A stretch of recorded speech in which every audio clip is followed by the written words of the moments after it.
Hello friends, welcome back to my channel SRK drama explain. Friends, ये video मैं लोगों के एंटरटेनमेंट के लिए बनाती हूँ, so please watch full, share, subscribe and like this video.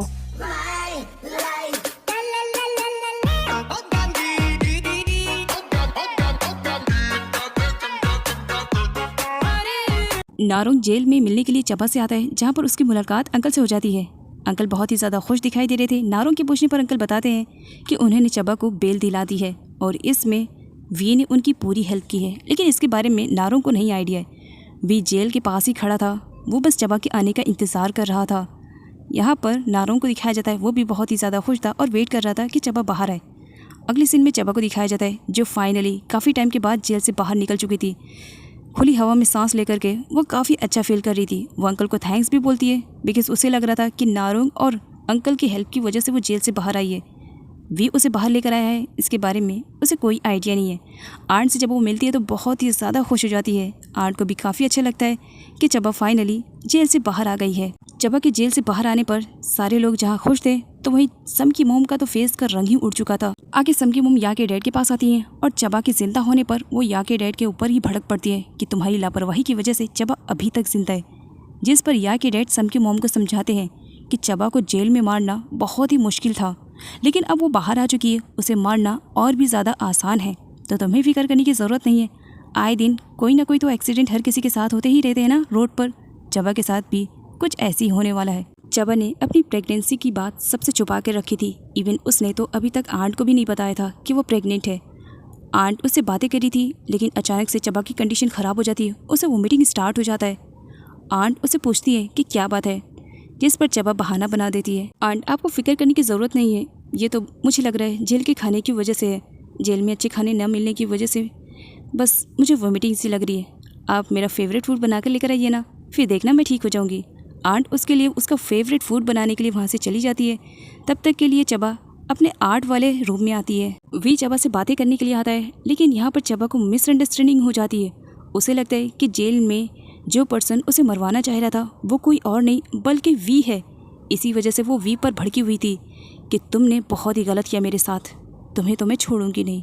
D जब शॉप पर जाती है तो वो देखती है सर्वेंट के बेटे की फ़ोटो लगी हुई है जिस पर मिसिंग लिखा हुआ है। वो उसकी फ़ोटो लेकर आती है और उसे बताती है, देखो मुझे लग रहा है तुम्हारे मॉम डैड तुम्हें ढूंढ रहे हैं। एटलीस्ट तुम मुझे बताओ तो सही तुम्हारे मॉम डैड कौन है, तुम कहाँ से बिलोंग करते हो, तब तो मैं तुम्हारी हेल्प कर पाऊंगी ना।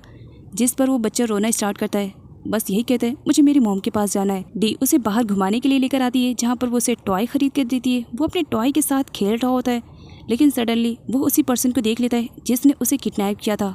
वो डी को लेकर के वहाँ से भागने स्टार्ट करता है, लेकिन या के बंदे ने उन दोनों को देख लिया था। वो उन दोनों को फॉलो करता है, लेकिन नहीं पकड़ पाता है क्योंकि डी और वो लड़का दोनों अच्छी जगह पर छुप जाते हैं। आगे या के बंदे को दिखाया जाता है, जो या के पास कॉल करके बता देता है कि उसने उस लड़के को देखा है और किसी और के साथ नहीं बल्कि डी के साथ देखा है। यह ज़्यादा गुस्सा नहीं कर पा रहा था क्योंकि उस वक्त वो उराशिरी के साथ था, इसी वजह से नॉर्मल बिहेव में बात कर रहा था। अगले दिन में आंट चबा का फेवरेट फूड बना करके लेकर आती हैं। चबा वहाँ पर नहीं थी, वो वॉशरूम में जाती है। चबा अभी तक वो मीटिंग कर रही थी। इतना ज़्यादा चबा को मीटिंग करते हुए देख करके आंटी को फिक्र होने लगती है। वो पूछती है, क्या बात है, मुझे लग रहा है कि तुम्हें डॉक्टर के पास जाना चाहिए। चबा को तो पहले से मालूम था कि वो प्रेग्नेंट है, इसी वजह से वो आंट से कहती है, नहीं आंट, मुझे लग रहा है कि आप ज़्यादा फिक्र कर रही हैं मेरी, बस कुछ टाइम की बात है, सब कुछ ठीक हो जाएगा, आप इतना फिक्र ना करें। अगले सीन में डी के पूछने पर फाइनली सर्वेंट का बेटा उसे सब कुछ बता देता है कि पास्ट में उसके साथ क्या हुआ था, इसी वजह से वो उसे देख करके डरता है। जिस पर डी उसे कहती है, मैं तुम्हें ज़्यादा देर तक प्रोटेक्ट नहीं कर पाऊंगी, या के बंदे किसी न किसी तरह मुझ तक पहुंच जाएंगे और फिर तुम तक, वो तुम्हें मार देंगे। इसी वजह से पुलिस स्टेशन जा करके सब कुछ तुम्हें बताना पड़ेगा। वो बहुत बुरी तरीके से डरा हुआ था, इसी वजह से वो मना करता है कि मैं पुलिस स्टेशन नहीं जाऊँगा। आगे या के बंदे को दिखाया जाता है, जो डी और उस लड़के को ढूंढने के चक्कर में चबा को देख लेता है और उसे टारगेट मिला था चबा को भी मारने का। उसके लिए गोल्डन अपॉर्चुनिटी थी। वो चबा को मारने के लिए अपनी कार की स्पीड तेज करता है। अनफॉर्चुनेटली वी वहाँ पर सम के लिए फ्लावर्स लेने के लिए आया हुआ था। वो फ्लावर्स लेकर के जा रहा था, उसकी नज़र चबा पर पड़ जाती है और सामने वाली कार को आता हुआ देख लेता है। वो चबा को आवाज़ देता है, लेकिन चबा तो अपने पर्स में कुछ ढूंढ रही थी, इसी वजह से वो उसकी एक नहीं सुनती है, जिसकी वजह से वी को दौड़ करके आना पड़ता है और चबा की लाइफ को सेव करना पड़ता है। चबा ज़मीन पर गिर जाती है। वी चबा पर चिल्लाता है कि उसे केयरिंगफुल रहना चाहिए अगर वो रोड पर है तो।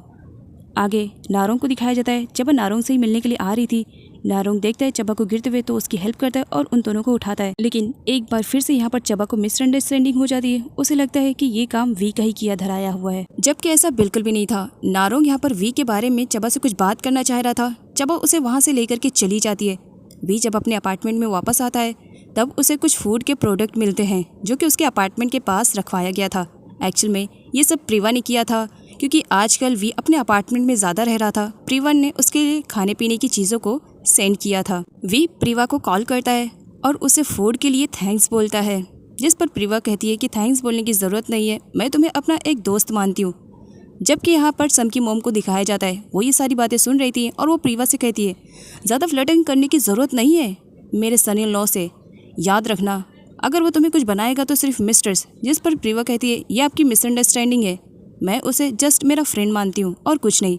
आगे चबा को दिखाया जाता है जो वी के रिलेटेड सब कुछ गलत समझ रही थी। तब यहाँ पर नारोंग उसे बताता है कि वो वी को गलत ना समझे, क्योंकि हो सकता है वी ने ये सब नहीं किया है, वो तो उसकी जान बचा रहा था।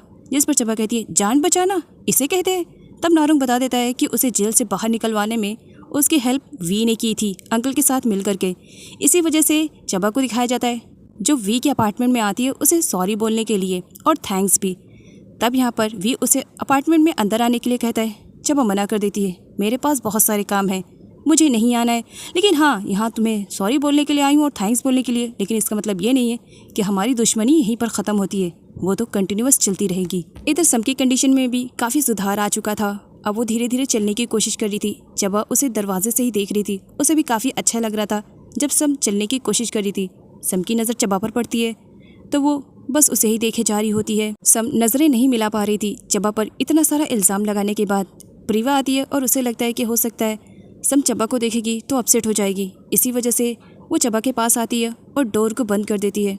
चबा को बुरा तो लगता है बट वो कुछ भी रिएक्ट नहीं करती है। आगे सम की मोम को दिखाया जाता है जो चबा पर ही भड़क पड़ती है, मेरी बेटी को देखने के लिए क्यों आई हो, तुम्हारी वजह से ये सब हालत हुई है उसकी, वरना आज वो अपनी लाइफ में अपने हस्बैंड के साथ खुश रहती। जिस पर चबा कहती है मुझे ब्लेम देने की ज़रूरत नहीं है, जबकि आपको अच्छे से मालूम है स्टेट से आपकी लापरवाही की वजह से आपकी बेटी गिरी और इसी वजह से उसकी कंडीशन हुई है, तो इसी वजह से मुझ पर ब्लेम लगाना बंद करो और दोबारा मुझसे इस टाउन में बात करने की कोशिश भी मत करना। जिस पर सम की मोम चबा को रियलाइज़ करवाती है कि वो जस्ट एक मिस्ट्रेस है और इस घर की ओनर तो उनकी बेटी है। जिस पर चबा कहती है फिक्र मत करो, कुछ टाइम के बाद ये घर मेरा ही होने वाला है, जो कि पहले ही से मेरा था, किसी ने छीन लिया। उसके अगली सीन में उराशिरी को दिखाया जाता है। अरुण उराशिरी से मिलने के लिए आता है और उसे समझाता है कि या अच्छा लड़का नहीं है, वो उसके साथ ज़्यादा कांटेक्ट में ना रहे।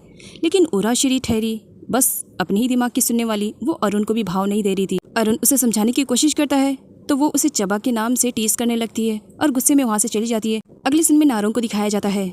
अब जबकि वो या के ही घर में काम कर रहा था पूल क्लीनिंग का, तो उसे अच्छा मौका मिल जाता है। वो फटाफट जाता है और उनके रूम में कैमरा लगा देता है ताकि उन पर वो अच्छी तरीके से नज़र रख सके। कैमरा लगाने के बाद वो चुपचाप निकल जाता है और इसके बारे में अभी तक किसी को खबर भी नहीं होती है। अगले सीन में डी को दिखाया जाता है। उसे मालूम पड़ चुका था कि इस लड़की की जान को खतरा है, इसी वजह से वो उसे सेफ रखने के लिए अपनी आंट के घर पर आ जाती है।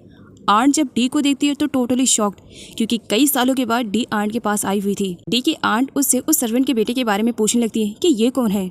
जिस पर डी कहती है ये मेरा बेटा है, लेकिन मैं आपको बता दूं इसके डैड के बारे में मुझे भी कुछ आइडिया नहीं है, इसी वजह से आप इसके डैड के बारे में ना पूछें तो ज़्यादा बेटर रहेगा और आज से हम दोनों यहीं पर रहेंगे।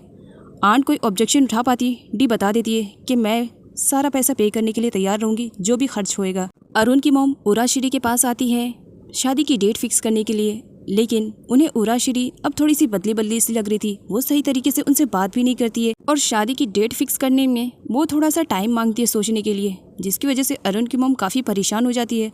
अरुण के पूछने पर वो बताती है कि उराशिरी आज सही तरीके से उनसे बात नहीं की और इसमें भी वो अपने ही बेटे का फॉल्ट निकालती हैं। ज़रूर फिर से ही तुमने कुछ ना कुछ तो किया होगा जिसकी वजह से उराशिरी इतनी ज़्यादा अपसेट है, वरना वो मुझसे हमेशा सही तरीके से बात करती है। ज़रूर तुम्हारी कोई गलती होगी, जाओ उसे किसी भी तरह मनाओ। सम की मोम या के डैड से मिलने के लिए आती है नाइट में, जिस पर गार्ड उनसे कोड मांगता है। कोड तो उन्हें नहीं मालूम था, इसी वजह से कुछ अमाउंट दे देती है और वहाँ से अंदर चली जाती है। उराशिरी काफ़ी अपसेट दिखाई दे रही थी। वो समझ नहीं पा रही थी कि वो क्या करे, क्योंकि अब या की तरफ उसका खिंचाव ज़्यादा हो रहा था। या आता उससे मिलने के लिए, जो सर्वेंट को कह करके उसके ड्रिंक में कुछ मिलवा रहा था, और चबा देख लेती है क्योंकि चबा भी वहाँ पर थी। या उराशिरी से बहुत ही प्यारी प्यारी बातें करता है और उसके बाद उसे ड्रिंक पीने के लिए कहता है। उराशिरी ड्रिंक जस्ट पीने ही वाली रहती है, तभी वहाँ पर एंट्री हो जाती है चबा की। चबा उसे ड्रिंक पीने नहीं देती है और उसके हाथों से ड्रिंक छीन लेती है और या को ड्रिंक पीने के लिए कहती है, जिस पर यह समझ जाता है कि ज़रूर इसने देख लिया है। इसी वजह से वो बात को टाल देता है और खुद भी ड्रिंक नहीं पीता है। चबा उराशिरी को या की नज़रों के सामने से ले जाती है, जिसकी वजह से या और भी ज़्यादा नफरत करने लगा था चबा से। चबा आगे उराशिरी को लेकर जाती है और उसे या के बारे में समझाती है, लेकिन उराशिरी तो उसकी नहीं सुनती है। रात काफ़ी हो चुकी थी और अभी तक चबा घर वापस नहीं आई थी। आंट काफ़ी परेशान थी। वी के पूछने पर आंट बताती है कि इतनी रात गए, अभी तक चबा आई नहीं, मैं उसके लिए बहुत ज़्यादा परेशान हो रही हूँ। इधर चबा उराशिरी को उसके घर पर ड्रॉप करती है और उसे या के रिलेटेड सब कुछ बता देती है और उसकी मिसअंडरस्टैंडिंग को दूर करती है कि या अच्छा बंदा नहीं है, वो बहुत ही घटिया टाइप का है और उसने उसकी ड्रिंक में कुछ तो मिलाया था। हो सकता है आगे चल करके वो उसके साथ कुछ गलत करता। यहाँ पर उराशिरी को दिखाया जाता है जो उल्टा चबा पर ही भड़क पड़ती है। मैं तुम पर क्यों ट्रस्ट करूँ? तुमने भी तो मेरी लाइफ में वही सब काम किया है, तुमने भी तो अरुण को मुझसे छीन लिया ना, मुझे नहीं लगता है कि तुम सच बोल रही हो। ये कहकर वो वहाँ से चली जाती है। इधर वी को दिखाया जाता है जो अब चबा का वेट कर रहा था। चबा के आने पर वो उससे पूछता है, इतने रात गए, तुम कहाँ से आ रही हो? जिस पर चबा कहती है, मैं इतनी इंपॉर्टेंस नहीं देती हूँ तुम्हें बताने के लिए कि मैं कहाँ से आई हूँ। मेरी लाइफ है, मुझे जहाँ जाना पड़ेगा मैं जाऊँगी विदाउट योर परमिशन। जिस पर वी कहता है, मत बोलो तुम मेरी मिस्ट्रेस हो और कॉन्ट्रैक्ट हुआ है हम दोनों के बीच में। जिस पर चबा और भी ज़्यादा गुस्से में आ जाती है और वो वी से कहती है, बस इसी वजह से तुम्हें बर्दाश्त करनी हो, वरना मेरी बर्दाश्त करने की कैपेसिटी बहुत ही ज़्यादा लो है और ख़ासकर तुम जैसे लोगों को तो मैं बिल्कुल भी बर्दाश्त नहीं करती हूँ। या उसी अपार्टमेंट में आ जाता है जिस अपार्टमेंट में उसके डैड और सम की मॉम रात भर थे। वो अपनी ड्रेस को सही करते हुए वहाँ से स्माइल करती हुई चली जाती है। या अपने डैड से सम की मॉम के रिलेटेड पूछने लगता है, क्या बात है डैड, क्या अफेयर शफेयर चल रहा है? जिस पर या के डैड उस पर गुस्सा करने लगते हैं, तुम्हारा फोकस किसी और काम पर करो, इस काम पर फोकस करने की ज़रूरत नहीं है और मुझे तुमसे कुछ काम है, अंदर चलो। या अभी कुछ पूछ ही रहा था, जिस पर या के डैड गार्ड को वहाँ से भेज देते हैं क्योंकि वो स्पेशली अपने बेटे से अकेले में बात करना चाह रहे थे। वो दोनों जो बातें कर रहे थे वो लाइव देख रहा था नारोंग। प्रीवा वी से बात करती है और उसे कहती है कि उसे सम के साथ कुछ टाइम स्पेंड करना चाहिए। अक्सर वो अपने अपार्टमेंट में ही रहता है। तब वहाँ पर सम की मॉम आती है। वी सम की मॉम से पूछता है कि वो सम की केयरिंग के लिए क्यों नहीं रुकती है और आज रात भर वो कहाँ गायब थी। जिस पर सम की मॉम पूछने लगती है, तुम्हें ये सब के बारे में कैसे पता? तब वी कहता है, प्रीवा ने बताया, बिकॉज सम की केयरिंग के लिए वही रात भर थी।